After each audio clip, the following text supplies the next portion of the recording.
Os capítulos 36 e 39 de Isaías falam novamente do reino assírio, só que essa é uma nova ameaça e um novo rei em Jerusalém, Ezequias, no caso, filho do rei Acaz, aquele que rejeitou os sinais de Deus que vimos na lição 3 desse trimestre. A descrição está aqui para você conferir depois. E ao contrário do pai, Ezequias foi um bom rei, só que não era perfeito. Vamos lá conferir.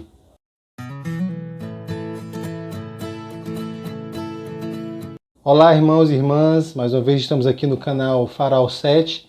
Eu sou Sami Paiva e o tema de hoje é a derrota dos assírios. O verso em destaque está lá no capítulo 37 do livro de Isaías, no versículo 16, que fala assim: Ó Senhor dos exércitos, Deus de Israel, que estás entronizado acima dos querubins, somente tu és o Deus de todos os reinos da terra. Tu fizeste o céu e a terra. Amém? Quando Ezequias começou a reinar, Jerusalém já era serva da Assíria, por causa das péssimas escolhas do rei Acaz, o pai de Ezequias. Então eles pagavam tributo à Assíria. Até que em 705 a.C., o rei da Assíria, que era Sargão II, morreu em batalha. Ezequias aproveitou o momento de aparente fragilidade da Assíria e se rebelou contra ela, se tornando independente de novo. Acontece que Ezequias subestimou o novo rei da Síria, Senaqueribe, e este começou a dominar geral aquela região e conquistou várias cidades do território de Judá. Para se preparar para uma futura invasão, Ezequias fortaleceu os muros, o exército, os recursos da cidade e principalmente o lado espiritual de cada morador de Jerusalém. Ezequias foi um rei justo e temente a Deus, responsável por fazer uma tremenda reforma espiritual em Jerusalém. A cidade agora estava protegida fisicamente e espiritualmente. Um dos maiores e mais ameaçadores exércitos da antiguidade era o exército assírio. Eles usavam a crueldade com suas vítimas como forma de estratégia para intimidar seus novos oponentes. Era um marketing muito eficiente na época. Eles eram cruéis, mas não eram selvagens. Pelo contrário, eram muito inteligentes. Eles preferiam forçar a rendição por meio do medo, em vez de gastar seus próprios recursos na invasão e os recursos da cidade que ia ser invadida. E foi justamente isso que um alto oficial de Senaqueribe, que era chamado Rabsaqué, se propôs a fazer. A instabilidade do apoio do Egito, um exército pequeno comparado com o exército assírio, e o exemplo da queda de uma das melhores cidades do território de Judá, Laquis, no caso, foram os argumentos usados nessa intimidação e deixou muitos cidadãos de Jerusalém em pânico. Rabsaqué disse também que, porque Ezequias derrubou os altares de adoração dos deuses assírios que Acaz, o pai dele, tinha feito em Jerusalém, Deus estava castigando Judá e estava do lado dos assírios. Parece até piada, né? Mas foi o que eles usaram. Esse ataque psicológico da Síria foi muito eficiente, pois toda a cidade ficou abalada, principalmente o rei Ezequias. Essa estratégia só não foi perfeitamente eficaz porque, para o azar de Senaqueribe, foi um ataque contra o povo de Deus. O que foi que aconteceu então? Muito abalado, o rei Ezequias foi correndo pedir ajuda ao profeta Isaías. A resposta foi quase imediata. Isaías, por intermédio de Deus, disse que Senaqueribe iria receber uma notícia que mudaria seus planos de invadir Jerusalém.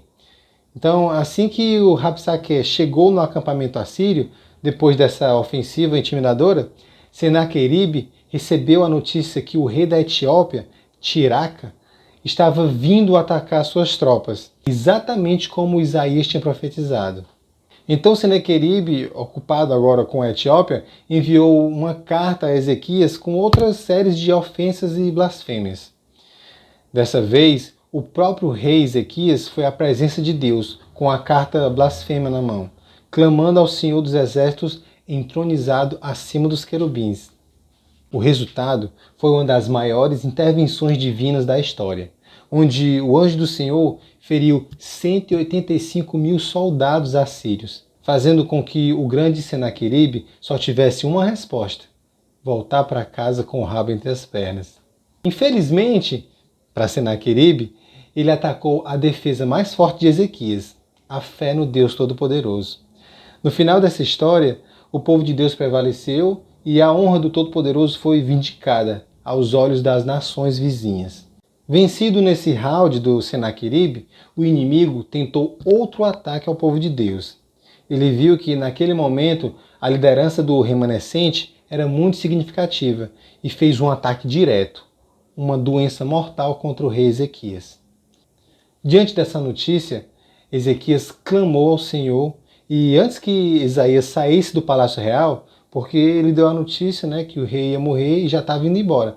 Então, quando ele chegou no jardim do palácio real, Deus mandou ele voltar e dizer que ele escutou a oração do rei e agora ele vai viver mais 15 anos. Como sinal desse milagre, Deus fez a sombra do relógio solar de Acaz, que ele mandou fazer lá no meio do jardim, retroceder 10 graus. Irmãos, esse não é um evento qualquer.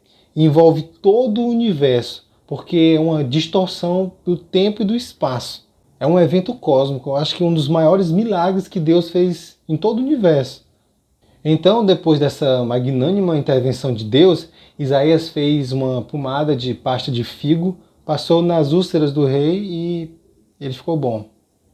Tudo isso é motivo de testemunhar o poder do nosso Deus Todo-Poderoso.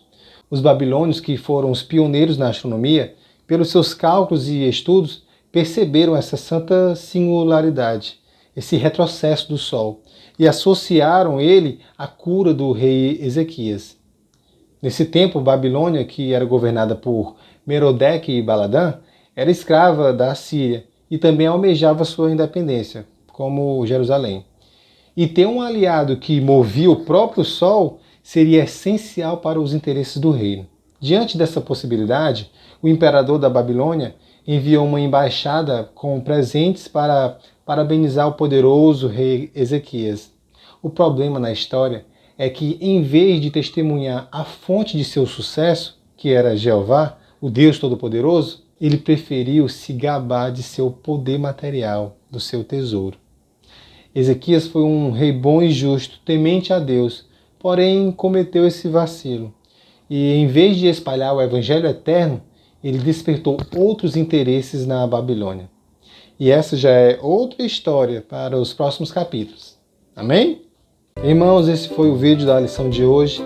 Mais uma vez eu falo a você que se você teve alguma dúvida, quer entender um pouco melhor, pode escrever nos comentários que eu leio e depois a gente troca uma ideia. Se você gostou do vídeo, dá um like, compartilha com seus amigos, com quem você gosta. Assim você vai estar compartilhando também a palavra de Deus.